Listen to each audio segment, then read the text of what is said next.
코로나가 시작된 지난 1년간 우울증으로 치료받은 인원이 최초로 100만 명을 넘어간다고 합니다.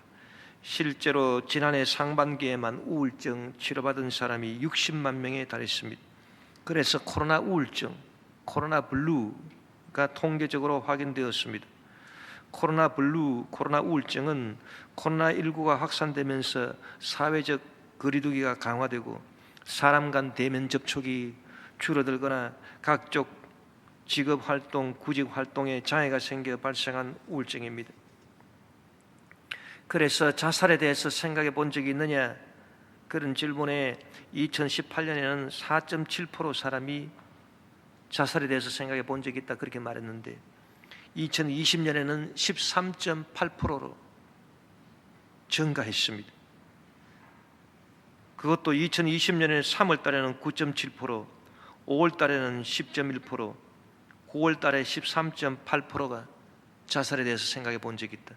그렇게 대답함으로 말미암아 코로나가 지속됨에 따라서 우울증이 점점 더 심화되고 확산되고 있다는 것을 우리가 알 수 있는 것입니다.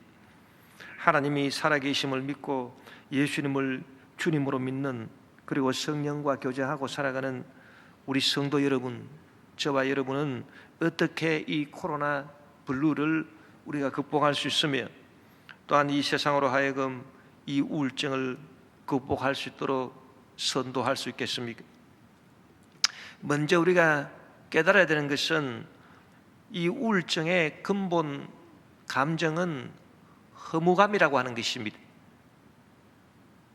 허무감이라고 하는 것은 내가 존재할 이유가 어디 있느냐, 내가 살아갈 이유가 어디 있느냐라고 하는 것입니다. 그래서 자기 자신에 대해서 절망하는 것이 허무감인 것입니다. 내 존재는 희망이 없다. 내 인생에도 희망이 없다. 살아갈 이유가 없다. 뿐만 아니라 너의 인생에 대해서도 희망이 없다. 모든 인간에 대해서 희망이 없다. 이 세상에 대해서 희망이 없다. 절망이다. 그것이 바로 허무감이고 그것이 곧 우울증인 것입니다. 그런데 놀랍게도 이런 인간 존재에 대한 우울감은, 허무감은 결코 잘못된 감정이 아니라는 것입니다. 당연히 생겨날 수밖에 없다는 것입니다.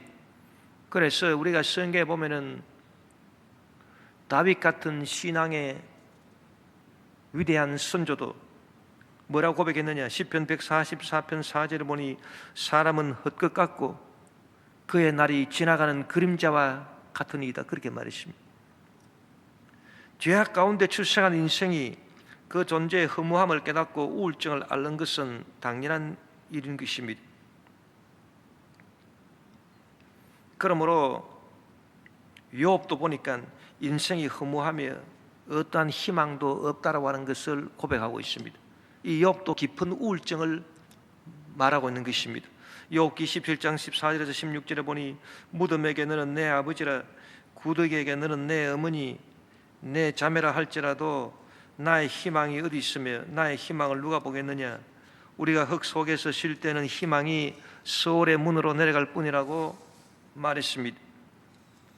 그렇기 때문에 여러분 죄악 가운데 출생한 인생은 그 존재가 허무하기 때문에 인간 존재가 다 허무하고 인생이 허무하기 때문에 당연히 우울증을 앓을 수밖에 없는 것입니다.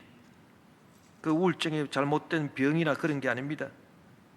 그 사실을 우리가 어떻게 알 수 있냐 하면은 모든 천재들이 인생의 본질을 일찌감치 허무하다는 것을 깨달아 알고 우울증을 심하게 앓고 심지어 자살도 많이 했습니다.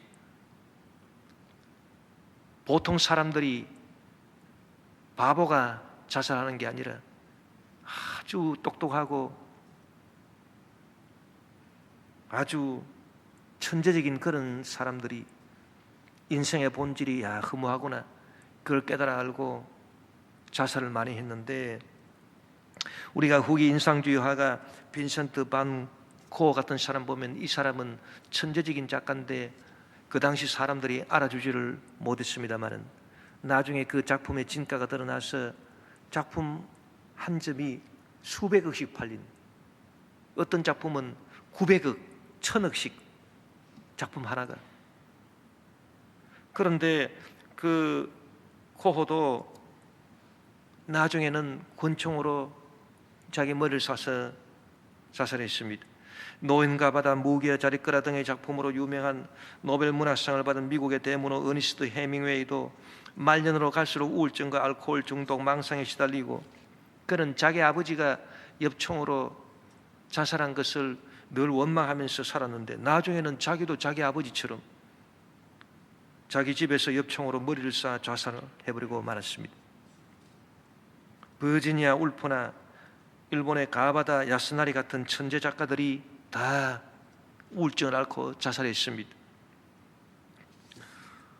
우리나라도 보니까 진달래꽃으로 유명한 천재 시인 김소월, 여러분 진달래꽃이라고 하는 시 아시죠?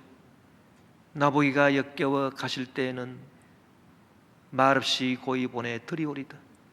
영변의 약산 진달래꽃 아름 따다 가실 길에 뿌리오리다. 가시는 그름그름 놓인 그 꽃을 사뿐히 들여밟고 가시옵소서. 나보기가 역겨워 가실 때는 죽어도 아니 눈물 흘리오리다.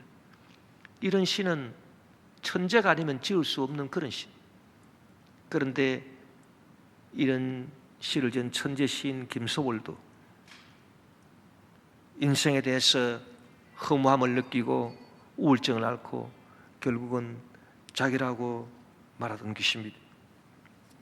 여러분, 그렇기 때문에 우리가 깨달아 알아야 될 것은 코로나로 인해서 우울증이 발생한 게 아닙니다. 원래 인생은 존재 자체가 허무하고 기대할 게 아무것도 없습니다. 나에 대해서 기대할 것도 없고, 당신에 대해서 기대할 것도 없고, 이 세상에 대해서 기대할 것도 없는 것입니다. 그것이 원래 그런 것입니다. 그렇기 때문에 원래 인생 존재 본질 그 깊은 심년 속에 허무감, 우울증이 자리 잡고 있는데, 이것이 어떤 계기를 만나면 촉발되어서 겉으로 드러날 뿐인 것입니다. 그래서 뭐 사업에 실패한다든지, 안 그러면 질병에 걸렸다든지, 코로나 팬데믹으로 말미암아 거리두기가 강화된다든지, 그럴 때 속에 있는 인간 본질 10년 속에 자리 잡고 있는 이 우울증이 팍 드러나서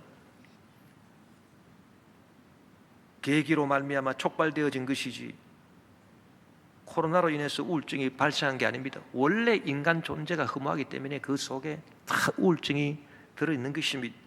그래서 욥이나 다윗 같은 성경의 인물들도 다 인간 존재의 허무함을 고백하고 있는 것입니다. 그런데 여러분, 그러면 전혀 희망이 없습니까? 우리는 절망하고 자살해야 되는 것입니까? 그렇지가 않은 것입니다. 우리는 우울증으로 자살할 수 없고 또 그럴 이유도 없습니다. 왜냐하면 우리가 한 걸음 더 나아가서 진리를 깨달아 알게 되면 내 자신의 존재에 대해서는 내가 깊이 절망을 하고, 너의 존재에 대해서도 절망을 하고, 인간 존재에 대해서도 절망을 하고, 인생에 대해서 절망하고, 세상에 대해서도 절망할 수밖에 없다. 이 세상에 선한 것이 뭐가 있느냐? 그래서 우리가 우울증 걸리고 자살하고 그럴 수밖에 없지만은, 그러나 우리가 한 걸음 더 나아가서 깨달음을 얻게 되면 존재는 이처럼 비참하지만, 인간 존재는 이처럼 비참하지만은 관계, 하나님과의 관계에서 희망이 있다.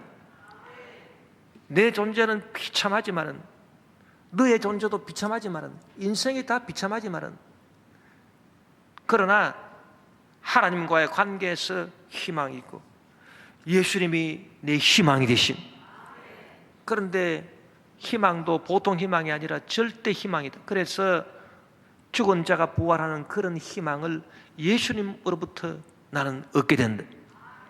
여기서 우리가 우울증을 극복하고 허무감을 이겨내고 승리하며 살아갈 수 있는 비결이 있는 것입니다.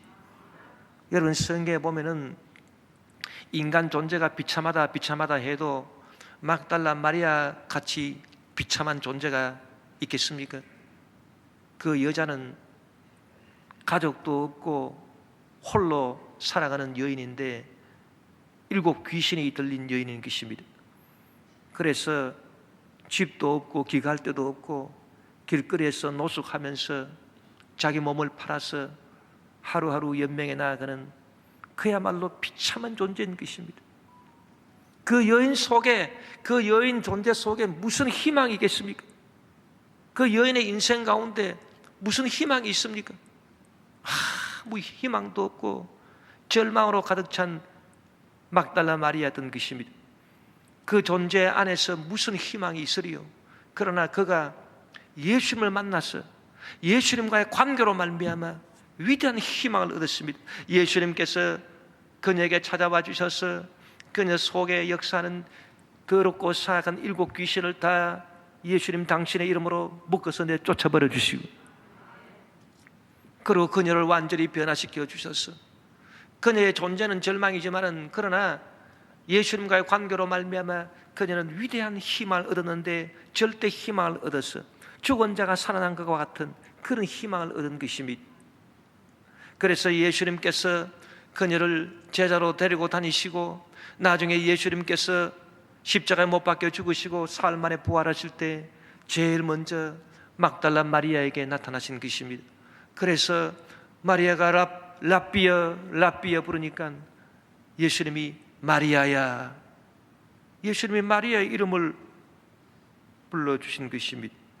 여러분, 그와 마찬가지로 나 자신의 존재에 대해서는 절대 절망하지만, 인간 존재에 대해서 절대 절망하지만 우리는 희망이 어디 있느냐? 이 천재 작가들이 깨닫지 못한 게 하나 있어요. 한 걸음 더 나아가서 자기 존재에 대해서, 인간 존재에 대해서는 허무함을 발견할 수밖에 없는 그런 절망이지만, 한 걸음만 더 나아가서 예수님을 인해서 나는 희망이 있다, 그러면 되는 것인데, 그거를 몰라가지고 천재 작가들이 다 요절하고 자살하고.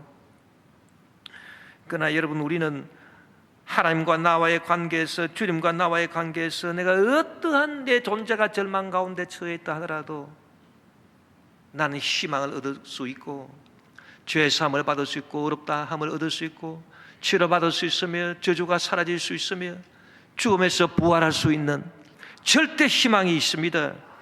그래서 자기의 존재에 대해서 절망하고 우울감으로 탄식한, 허무감으로 탄식한 욥도 놀라운 희망을 주님과의 관계에서 고백하고 있는 것입니다. 욥기 19장 25절 26절에 보니, 내가 알기에는 나의 대속자가 살아계시니 마침내 그가 땅 위에 서실 것이라. 내 가죽이 벗김을 당한 뒤에도 내가 육체 밖에서 하나님을 보리라. 내 존재, 내 육체 안에서는 희망이 없어. 내 존재는 희망이 없어. 절망이에요. 그러나 내가 죽어서 내 몸이 썩어서 내 가죽이 벗김을 당한 뒤라 하더라도 내 육체 밖에서, 내 몸 밖에서, 내 몸 안에는 희망이 없지만 내 몸 밖에서 하나님을 보리라고 말한 것입니다. 그래서 하나님이 나의 희망이 되어주셔서, 예수님이 내 희망이 되어주셔서, 내 부활 생명이 되어주시고 나를 세워주실 것이라고 욥이 고백을 한 것입니다. 새 찬송가 170장에도 내 주는 살아계시고 날 지켜주시니 그 큰 사랑 인하여서 나 자유 얻었네. 여러분, 신앙이 좋아지려면 자기 자신에 대해서 절망할 줄 알아야 돼요. 내 존재에 대해서 절망할 줄 알아야 신앙이 좋아집니다. 그래야 예수님을 찾되 간절히 찾는 것입니다. 내 존재에 대해서 아직도 희망이 있다. 그래도 내가 뭐가 있지? 그런 사람은 신앙이 좋아질 수 없어요. 내 존재에 대해서 철저히 절망하고, 주님, 저는 죄인 중에 개수, 저는 곤고한 사람입니다. 오라, 나는 곤고한 사람이다. 이 사망의 몸에서 누가 나를 건져내겠는가? 천재들이 깨달은 것처럼 자기 존재에 대해서 철저하게 절망해요. 다른 사람들이 볼 때 당신은 위대한 작가고 노벨 문학상 받은 사람이고, 아니 당신은 세계적인 화가인데 당신이 왜 절망합니까? 아니죠. 인간 존재에 대한 깨달음이 없어서 그런 것이죠. 우리가 인간 존재를 깨닫게 되면 다 나중에는 한 줌의 흙으로 돌아가고 잠시 있다 사라지는 안개와 같은, 무슨 희망이 있겠어요? 그래서 자기 존재에 대해서 철저히 절망을 해야 하나님과의 관계가 더 좋아지고 하나님을 더욱더 붙잡을 수 있고, 기도를 해도 간절히 자기 가슴을 치면서 회개하면서 기도할 수 있고 그런 거지. 자기 자신에 대해서 아직도 희망이 있다, 그런 사람은 절대 믿음이 좋아지지 않습니다. 또 다른 사람에 대해서 희망을 거는 사람, 저 남자 괜찮아, 저 여자 괜찮아, 이런 사람은 신앙이 좋아지지 않습니다. 딴 사람에게도 희망 걸 이유가 전혀 없습니다. 왜? 모두 다 타락해서 다 죄인이기 때문에. 다른 사람에 대해서 희망을 거는 그것이 뭐냐? 육신의 정욕인 것입니다. 그래서 육신의 정욕이 나온. 그리고 이 세상에 뭐 좋은 것이 있겠거니, 야, 집이 좋구나, 집에 희망을 겁니까? 자동차가 좋구나, 자동차에 희망을 겁니까? 무슨 좋은 외투에 희망을 겁니까? 눈에 보이는 것들에게 희망을 겁니까? 그게 바로 안목의 정욕입니다. 아무 소용없습니다. 그 다음에 그래도 이 세상이 살아갈 만하지, 이 세상이 얼마나 그래도 좋은데, 이 세상이 얼마나 살만한 세상인데 세상에 희망을 겁니까? 그게 바로 이생의 자랑인 것입니다. 여러분, 육신의 정욕, 안목의 정욕, 이생의 자랑은 잘못된 것입니다. 우리는 우리 존재에 대해서는 희망이 없어요. 나 자신에 대해서도 희망이 없고 너 자신에 대해서도 희망이 없고 다 절망입니다. 그렇기 때문에 서로 불쌍할 따름이지 뭐 희망을 걸 이유는 없습니다. 기대할 이유는 없는 것입니다. 사람이 사람에 대해서 불쌍히 여길 뿐이지 상대에 대해서 희망을 걸지 마십시오. 또 이 세상에 보이는 것들에 대해서 희망을 걸지 말고 인생에 대해서 희망을 걸지 마십시오. 절대 절망을 해야 됩니다. 그래야 믿음이 좋아집니다. 그래야 하나님을 간절히 찾는, 그래야 예수 이름을 간절히 찾고, 주님, 그래야 주님 앞에 나와서 내가 예배를 신령과 진정으로 드리겠습니다. 그래야 주님을 예배를 잘 드리게 됩니다. 주님, 나 붙잡아 주십시오. 주님 아니면 저는 영 멸망할 존재인 것입니다. 여러분, 코로나로 인해서 촉발된 우리 인간 존재의 허무감, 우울증을 주님과의 관계 회복에서 다 극복하게 되시기를 주 이름으로 축원합니다. 또 코로나 우울증이라고 하는 것은 코로나로 인한 거리두기, 사람과 관계의 단절에서 생겨난 우울증인데, 여러분, 사람은 홀로 살 수 없고 서로 관계를 하면서 살아야 되는데 코로나 때문에 거리두기가 생겼어. 그래서 관계를 끊어버리라. 그래서 명절을 하더라도 식구들 서로 만나지 마라, 5인 이상 모이지 마라, 서로 회합을 갖지 마라. 여러분, 이 관계 단절이 우울증으로 연결되는 것입니다. 그런데 우리가 성경에 보면은 이 거리두기가 언제 무엇 때문에 생겨났는가, 그걸 알아야 되는 것입니다. 그래야 코로나로 인한 거리두기로 인한 우울증을 우리가 극복할 수 있는 것입니다. 이 거리두기가 성경에도 있는데 어디서 처음 생겨났느냐? 바벨탑 사건에서 생겨났습니다. 바벨탑이 뭡니까? 그때 사람들이 전부 다 말이 다 하나였습니다. 그렇기 때문에 한데 모여 살았는데 그들이 신할 평지에 이르러 가지고 교만해져 가지고, 자, 우리가 한데 뭉쳤으니 우리 힘이 얼마나 강성하냐, 그래서 우리가 탑을 한번 쌓아보자. 탑을 쌓아가지고 저 하늘의 꼭대기를 닿게 하자. 인간의 교만인 것입니다. 인본주의인 것입니다. 인간 만세인 것입니다. 여러분, 하나님은 인간의 교만을 싫어하십니다. 교만은 가장 큰 죄악인 것입니다. 사탄도 원래 천사장 루시퍼였는데 교만하다가 사탄이 되어버리고 마른 것입니다. 그래서 하나님이 교만한 사람은 반드시 심판하시는데, 인간이 교만해서 인본주의로 나가니까 하나님이 하늘에서 내려오셔가지고 말을 다 흩어버린 것입니다. 그러니까 하루아침에 잠을 깨고 일어나 보니까 말이 다 달라졌거든요. 어떤 사람은 영어하고, 어떤 사람은 한국말, 어떤 사람은 일본말, 어떤 사람은 중국말, 어떤 사람은 뭐 프랑스말 하니까 다 알아들을 수가 없어요. 그러니까 이게 어떻게 된 거냐? 알아들을 수가 없으니까 자동적으로 뿔뿔이 흩어졌어요. 말이 같은 사람들끼리 흩어져 살게 됐습니다. 이것이 바로 인류 최초의 거리두기 사건인 것입니다. 창세기 11장 8절 9절에 보면 야훼께서 거기서 그들을 온 지면에 흩으셨으므로 그들이 그 도시 건설하기를 그쳤더라. 그러므로 그 이름을 바벨이라 하니 이는 야훼께서 거기서 온 땅의 언어를 혼잡하게 하셨음이니라. 야훼께서 거기서 그들을 온 지면에 흩으셨다고 말한 것입니다. 우리가 여기서 알 수 있는 것은, 여러분, 사람 사이의 거리두기가 하나님의 심판으로 주어졌다. 왜 하나님이 심판했느냐? 현대 과학주의, 인본주의 문명이 극도로 교만해져 가지고서 하나님을 다 제껴놓고 자기들 마음대로 하려고 합니다. 심지어는 하나님이 정해주신 남성, 여성, 인간의 성도 인간들이 다 갈아치우려고 합니다. 자기가 남자로 태어났는데도 나 여자 하고 싶다 그러면 여자가 돼버려요. 여자로 태어났는데도 남자 하고 싶다 그러면 남자로 호르몬 조작해서 다 그렇게 만들고, 또 제3의 성도 만들어내고 중성도 만들어내고 뭐 동성애도 있고, 그거를 다 찬양을 하고 그게 인간의 자유다. 얼마나 여러분 하나님 창조 섭리를 어기고 교만해졌습니까? 인류 과학 문명이 이렇게 교만해지니까 하나님께서 인간을 심판하신 것입니다. 인간의 영광을 위해서 살다가는 하나님의 심판을 받아서 거리두기가 계속 생겨나게 될 수밖에 없는 것입니다. 시편 33편 1절에 보니 너희 여인들아 야훼를 즐거워하라, 찬송은 정직한 자들이 마땅히 할 바라고 또한 그렇게 말씀한 것입니다. 인간 만세를 부르고 인본주의로 살아가는 한 하나님의 심판을 받아서 사람들 사이에 계속 거리두기를 하지 않을 수 없는 그런 상황이 계속 다가오게 될 것입니다. 그렇기 때문에 여러분, 거리두기로 인한 우울증을 우리가 어떻게 극복합니까? 그것은 다시 우리가 신본주의로 돌아가야 되는 것입니다. 하나님 중심으로 돌아가야 되는 것입니다. 인간 사이에 거리를 두게 되는 만큼 하나님과 더 가까이 가야 되는 것입니다. 내 주를 가까이 하게 함은 십자가 짐 같은 고생이나 내 일생 소원은 늘 찬송하면서 주께 떠나가기 원합니다.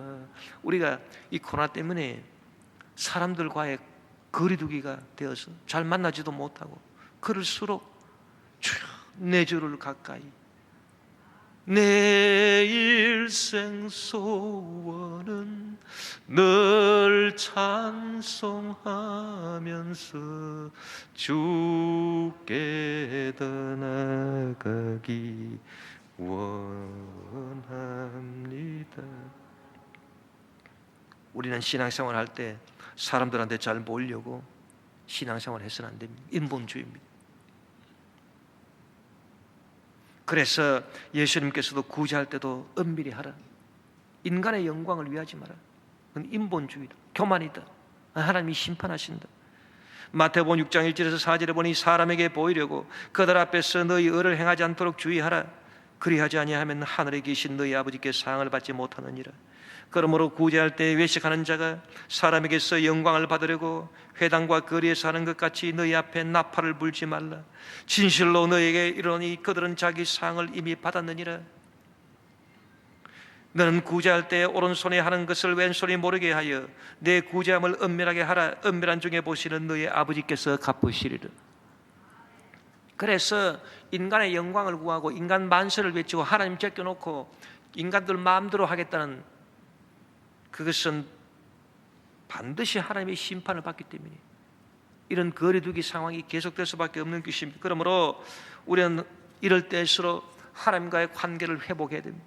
오 하나님, 주님 앞에 나아가서 주님께 감사합니다. 주님을 찬양합니다. 이제 내가 주님 중심주의로 살겠습니다. 하나님 중심주의로 살겠습니다. 내 영광을 위해 살지 않고 하나님 영광을 위해 살겠습니다. 이렇게 우리가 주님 앞에 부르짖고 나아가면 주님께서 역사해 주셔서 이제 우리 인간들 사이에도 거리두기가 사라지고 다시 우리가 다 모여가지고 하나님께 찬양하고 하나님께 예배드리고 즐겁게 식사하고 또 사회활동도 즐겁게 할 수 있는 그런 날이 속히 다가오게 될 것입니다. 또 여러분, 우울증이라고 하는 것은 또 다른 증상이 하나 있는데 그것은 뭐냐 하면 답답함이라는 것입니다. 우울증을 앓는 사람은 마음이 답답한 것을 느낍니다. 그런데 이 답답한 것을 어디에서 치료받을 수가 있겠습니까? 좌를 봐도 답답하고 우를 봐도 답답하고 사방을 둘러봐도 답답한 것밖에 없습니다. 그럴 때 여러분, 시원하게 탁 트이는 게 있으면 참 좋겠는데 이게 우울증을 다 없애줄 것인데 그것이 무엇일까요? 바로 하나님을 찬양하며 살아가는 것입니다.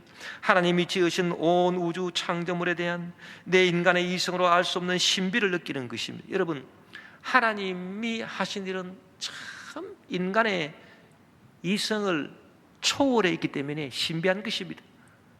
그래서 찬송가도 주 하나님 지으신 모든 세계 내 마음속에 그리워볼 때 하늘의 별 울려 퍼지는 내성 주님의 권능 우주에 찬디 주님의 높고 위대하심을 내 영혼이 찬양하네 주님의 높고 위대하심을 내 영혼이 찬양하네.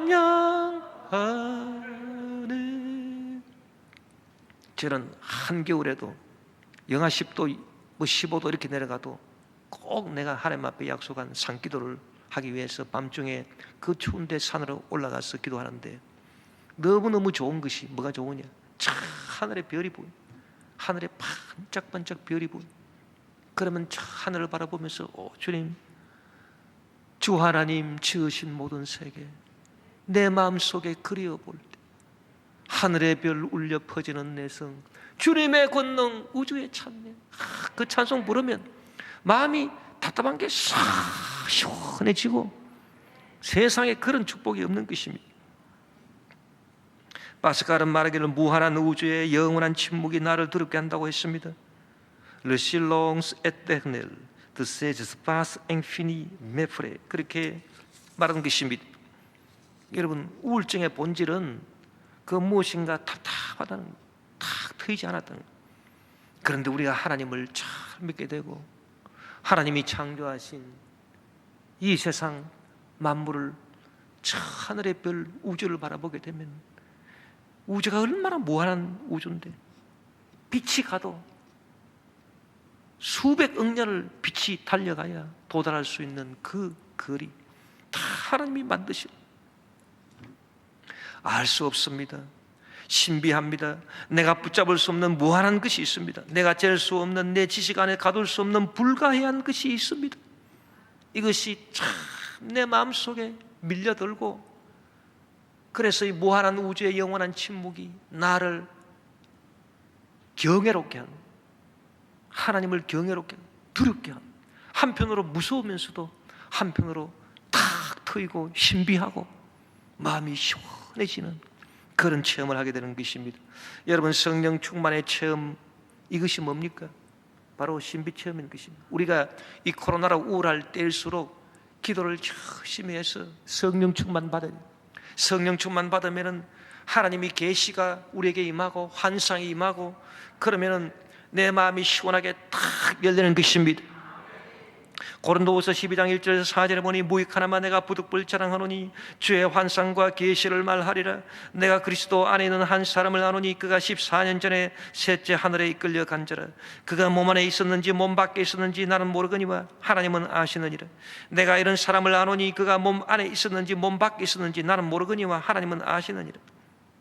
그가 낙원으로 이끌려가서 말로 표현할 수 없는 말을 들었으니 사람이 가히 이르지 못할 말이로다. 그렇게 말하는 것입니다.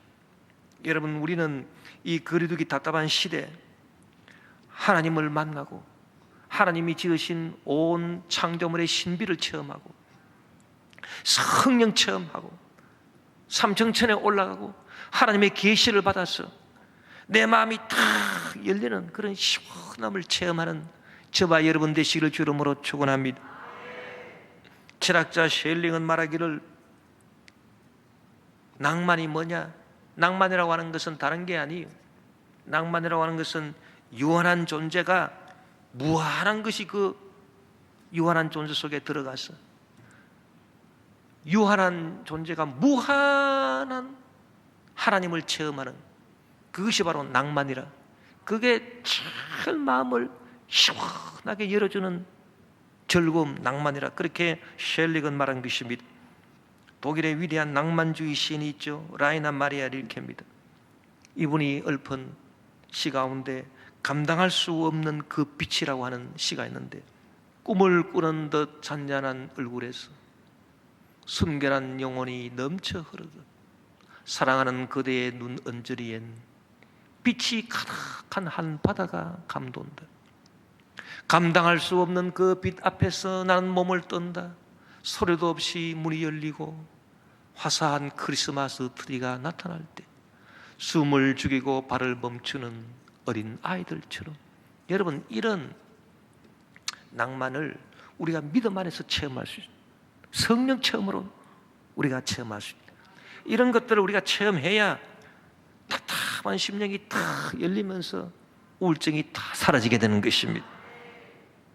또 우리가 마지막으로 알아둬야 될 것이 있습니다. 그것은 뭐냐 하면은, 우울증은 기쁨이 없는 것이지 즐거운 일이 없어서 우울증에 걸리는 것은 아니라는 것입니다.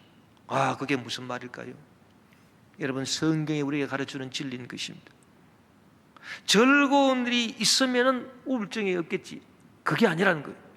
아무리 즐거운 일을 많이 만들고 많이 체험해도 기쁘지 않더라, 그게 우울증인 것입니다. 그래서 우리가 즐거움과 기쁨을 구분해야 되는 것입니다.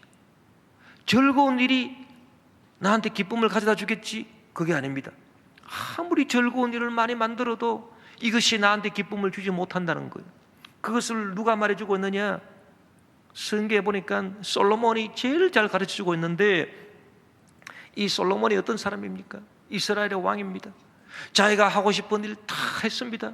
눈이 보아서 금함이 없고 자기가 하고 싶은 일 안 해본 게 없습니다. 큰 공사도 다 해보고 못도 파보고 연못도 만들고 건물도 지어보고,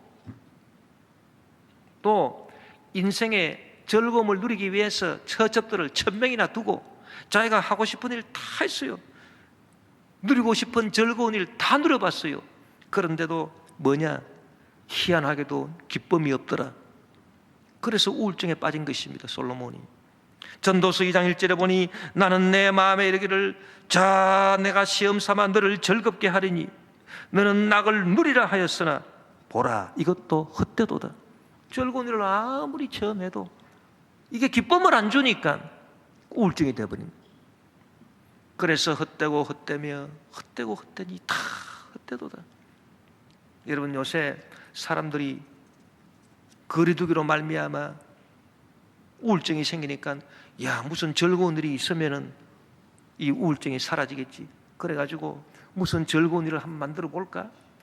무슨 즐거운 일을 내가 해야 되나? 그리고 동분서주하면서 온갖 일들을 합니다. 그런데 즐거운 일 가운데도 두 종류가 있는데, 하나는 떳떳하고 당당하고 깨끗한 즐거움이 있고, 하나는 당당하지도 못하고 떳떳하지도 못하고 더러운 즐거움이 있는데, 즐거움은 무조건 우울증이 사라지겠지 싶어가지고 막 더러운 즐거움도 막 추구하는 것입니다. 그래서 술 마시고 마약 중독, 음란 중독, 방탕, 막 즐거움을 막 찾습니다. 그러나 여러분, 그런 즐거움이 마음에 기쁨을 줍니까? 그 순간적으로 찰나적으로 기쁨을 줄지는 몰라도 나중에는 더 큰 마음의 괴로움을 갖다 주고 마음을 더 우울하게 만들어버립니다. 그래서 여러분, 우리가 알아야 될 것은, 즐거움이 기쁨을 주고 코로나 우울증을 물리치리라, 그것은 잘못된 생각이고, 여러분, 우리가 기쁨을 어디에서 발견해야 되느냐?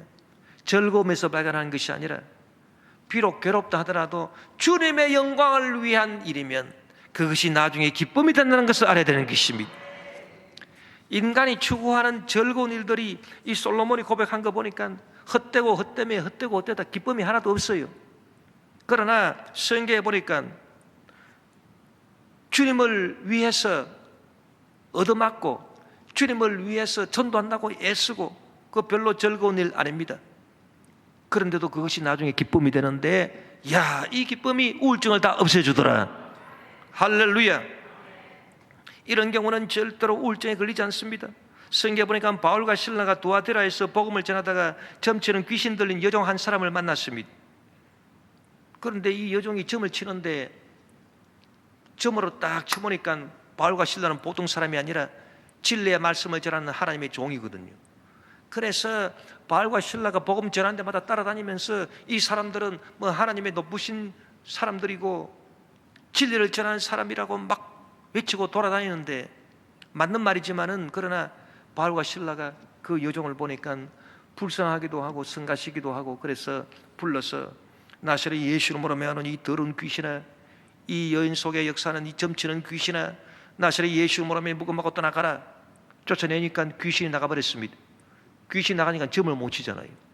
점을 못 치니까 돈벌이가 안 되잖아요. 그러니까 그 여종을, 점치는 여종을 데리고 점을 쳐가지고 돈을 버는 주인이 바울과 실라 일행을 괘씸하게 생각해서 로마법에 어긋납니다, 우리 풍속에 어긋납니다, 이래서 고발을 해가지고 바울과 실라가 엄청나게 많이 맞고 감옥에 갇혀버리고 말았었습니다. 그런데 여러분, 많이 맞고 옥에 갇히는 일이 즐거운 일입니까? 즐거운 일 아니잖아요. 괴로운 일이잖아요. 그런데도 희한하게도 주님의 영광을 위해서 그렇게 하니까, 주님의 영광을 위해서 괴로운 일, 십자가를 지고 당하니까, 야, 이것이 나중에 기쁨이 되는데, 감옥에 들어가서도 뭐 얼마나 막 마음이 기쁜지 주체할 수가 없어서 거기서 하나님을 찬양하고, 거기서 하나님께 기도하고 하나님을 찬양하고 기쁨으로 막 박수를 치면서 하나님께 영광을 돌리니까 기적이 일어났습니다. 옥토가 흔들리고 옥문이 열리고 죄수들의 착고가 다 풀려버리고 말았던 것입니다. 그러니까 간수가 있다가, 야, 이 죄수들이 다 도망갔다, 나 큰일 났다, 나는 이제 완전 처형된다. 그래서 칼을 빼서 자결하려고 하는데, 그러지 마시오, 우리가 도망가지 않고 여기 있습니다. 오 선생님이여, 내가 어떻게 해야 구원을 얻겠습니까? 주 예수를 믿어라. 그래야만 너와 내 집이 구원을 받으리라. 그리고 사도행전 16장 33절 34절에 보니 그 밤 그 시각에 간수가 그들을 데려다가 그 맞은 자리를 씻어주고 자기와 그 온 가족이 다 세례를 받은 후 그들을 데리고 자기 집에 올라가서 음식을 차려주고 그와 온 집이 하나님을 믿음으로 크게 기뻐했다고 말하고 있는 것입니다. 여러분, 주님을 위해서, 주님의 영광을 위해서 이렇게 괴로운 일을 당하니까 오히려 그 기쁨이 된, 사람들이 즐거운 일을 한다고 기쁨이 되는 것이 아니라 괴로운 일이지만은, 여러분, 주님의 영광 위해서 우리가 더 열심히 복음 전하고 전도하고 기도하고 하나님께 예배를 잘 드려야 되는 것입니다. 그러면 그것이 큰 기쁨이 되는 것입니다.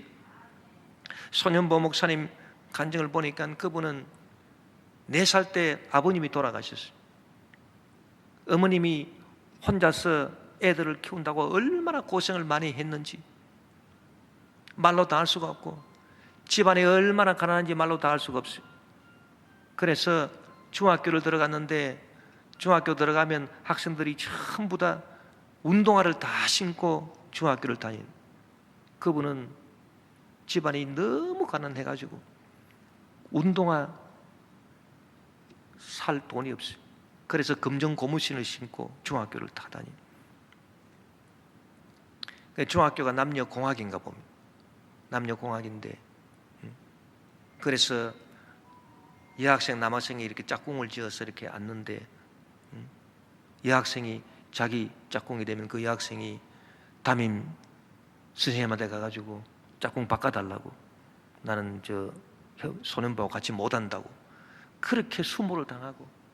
그러나 그 손 목사님이 중학교 2학년 때 예수님을 믿고 뭘 깨달았느냐? 나는 이렇게 비참한, 우리 집안은 이렇게 가난하고 나는 이렇게 비참하지만은 내 존재는 희망이 없어. 그러나 내가 예수님을 기쁘게 하면, 내가 하나님을 기쁘게 하면 하나님 반드시 나한테 축복을 해주실 것이다. 하나님을 인해서 내가 복을 받는다. 그 진리를 알았어요. 저하고 우리 장로님들이 요 몇 년 전에 그 부산의 세계로 교회 가서 말씀도 전하고 우리 그래 다 하고, 다 우리 장로님들도 다 그 교회 보고 오고 했지만은, 여러분, 그 손현보 목사님이 그때부터 중학교 2학년 때부터 나는 이제 주님을 기쁘시게 하며 살 거다. 각오를 딱 했습니다. 그래서 집안 형편이 절대 안 되는데 이제 나는 주의 종이 되겠습니다. 고려신학대학교 시험을 쳐가지고 합격이 됐습니다. 그래서 등록금이 60만 원 나왔는데 이 등록금을 어디서 좀 얻어볼까 해가지고 친척집을 찾아가서 대학에 합격했다 하니까 그 친척되는 분이 뭐라고 얘기하느냐, 돈이 있어야 대학을 가지, 네가 대학을 가면 내 손에 장을 지지고 올라가겠다, 이런 얘기를. 그래서 내일이 등록 마감인데 돈 한 푼이 없는 거예요. 오 하나님, 내가 주님을 기쁘시게 하기 위해서 참 신학대학교 들어가서 입학을 했는데 하나님 돈이 없습니다. 어디로 가야 됩니까? 그래서 마음속에 어디로 가야 되나, 내일이 마감인데 그러고 있는데 평소에 자기가 심심하면 놀러 다니는 절간이 있는데 그 절간으로 가고 싶은 마음이 생기더랍니다. 그래서 절간에 딱 가니까 거기 스님 한 분이 딱 보고 있더니, 그래 너 대학 뭐 시험 친다더니 합격했나? 예 합격했습니다. 등록금이 많을 텐데. 예 60만 원. 등록금이 있는가? 없습니다. 내일이 등록 마감인데. 야, 그래 하나님이 역사하시니까요, 스님을 감동시켜가지고 거기 들어오라고. 그래서 발에 뭐 발구준내도 나고 아유 저 못 들어갑니다. 빨리 들어오라고. 들어가니까 봉투를 딱 이거 갖고 등록해라. 아이고 그래가지고 스님한테 돈 받아가지고 그래 신학대학에 등록했어요. 아마 스님한테 돈 받아가지고 신학대학 등록한 거는 아마 이 처음, 역사상 처음일 겁니다. 그래가지고 그리고 이제 등록을 하고 이제, 근데 집에서 엄청 멀거든요. 이야 이거 뭐 맨날 다닐 수도 없고 기숙사 들어갈 돈도 없고 어떻게 해야 되나. 그래서 또 절간으로 갔습니다. 절간으로 갔더니 너 다닐 때 있나? 없습니다. 그래 그럼 우리 절간에서 그 학교가 가까우니까 우리 절간에서 댕겨라. 그래가지고 그 절에서 완전 신학대학을 다녔어요. 참 하나님이 역사하시니까 희한한 일들이 다 이런. 그럼 나중에 이제 군대를 갔습니다. 군대 가가지고 논산훈련소에서 훈련 받으면서도 하나님, 나는 어떻게 하든지 나는 하나님을 기쁘시게 하겠습니다. 훈련소 딱 마치고 이제 자대 배치 딱 봤는데 보니까 자기를 데려온 사람들이 딱 보니까 모자를 딱 썼는데 모자에 무슨 뭐 낙하산 같은 게 막 걸려 있고, 이야 이거 보통 부대 아니야, 특공대로.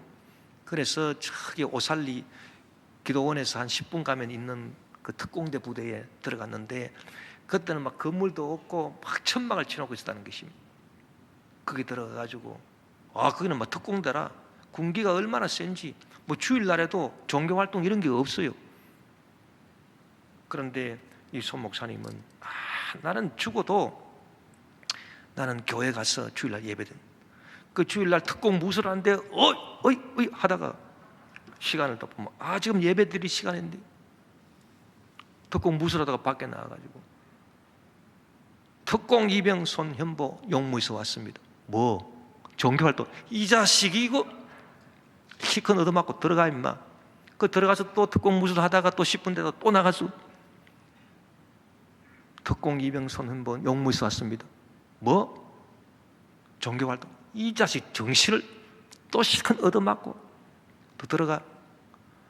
그 다음에 또 나갔어요. 그 다음에는 용무에서 왔습니다. 종교활동에서 왔습니다. 그리고 에라 모르겠다 그냥 가버린. 그러니까 전마 잡아라. 그래가지고 막 부대가 발칵 뒤집어지고, 그러나 억수로 얻어맞고 아무리 그렇게 얻어맞아도 가는 겁니다. 사격 훈련하러 갔다가도 주일날 시간 딱 되면은 총 딱 놔놓고 옆에 잘 부탁한다 그러고 가버린. 그러니 얼마나 얻어맞고. 그러나 주님을 위해서 나는 이렇게 얻어맞습니다. 그리고 교회 가서 그 군대 교회 그 가기 전에 눈이 쫙 와갔는데 그 눈에 탁 무릎을 꿇고 얼마나 감기의 눈물을 많이 흘리면서 오 하나님, 내가 이렇게 하나님을 사랑합니다. 감격적으로 그 가서 예배를 드리고 뭐 이렇게 하니까 나중에는 때리다가 안 되니까 제껴놔버려. 이제 너는 이제 교회 가라. 응? 여러분 그렇게 하나님 앞에 나와서 예배 드리는 것도 정말 소중하게 생각하고 그렇게 하니까 하나님이 참 역사하신. 그래서 뭐 놀라운 일들을 하나님이 베풀어 주신. 부산에서 최고로 큰 교회를 짓고, 여러분 한국 교회, 그 교회는 코로나 환자가 한 명도 안 생, 철저하게 방역하고 한 명도 없죠. 그러나 대면 예배 다 드리고 정말 한국 교회에 참 큰 도전을 주고 있다고 생각합니다. 여러분 얻어맞고 사람들한테 괄시당하고 즐거운 일입니까? 즐거운 일 아니죠. 괴로운 일이죠. 그러나 이것이 주님의 영광을 위한 길이었지. 큰 기쁨을 우리에게 주더라는 것입니다. 오늘날 이 코로나 이 시대에 우리는 이런 기쁨을 누릴 줄 알아야 되는 것입니다. 오늘 본문 시편 89편 15절 16절에도 보니 즐겁게 소리칠 줄 아는 백성은 복이 있나니 야훼여 그들이 주의 얼굴빛 안에서 다니리로다. 그들은 종일 주의 이름 때문에 기뻐하며 주의 공의로 말미암아 높아진다고 말하는 것입니다. 그래서 주님의 영광을 위해서 우리가 전도하는데도 고생을 많이 하고, 전도가 그냥 됩니까? 한 번 찾아가서 안 되면 또 찾아가고, 또 찾아가서 안 되면 찾아가고, 또 찾아가서 안 되면 찾아가고. 그래서 그 세계로 교회는 어떻게 전도를 했냐니까 70번을 찾아가가지고 전도를 했는데, 70번을 찾아가가지고 안녕하십니까 인사드리고 교회에 나오십시다. 70번을 찾아가가지고서 전도된 분이 그 교회에 나와가지고 그 교회 장로님이 됐어요. 여러분 그런 고생 즐거운 일 아니죠. 그러나 그것이 나중에 우리에게 큰 기쁨을 주는 것입니다. 우리가 코로나 시대를 지금 살아가면서 우리 성도들이 이런 기쁨을 추구하는, 세상에 그런 썩어질 즐거움을 찾는 것이 아니라 주님의 영광을 위해서 내가 고생을 하겠습니다. 기도하는 것도 고생하면서 기도하고, 전도하는 것도 고생하면서 기도하고, 정말 주님을 섬기는 것도 제대로 좀 고생하면서 십자가를 지면서 좀 해보자. 그러나 그렇게 하면 할수록 참 하나님이 우리에게 주시는 기쁨이 내 속에서 다 넘쳐났어. 우울증이고 뭐고 다 없어지고 주위 사람들에게 복음을 전파할 수 있는 이 시대의 소음과 빛의 역할을 감당할 줄 믿습니다.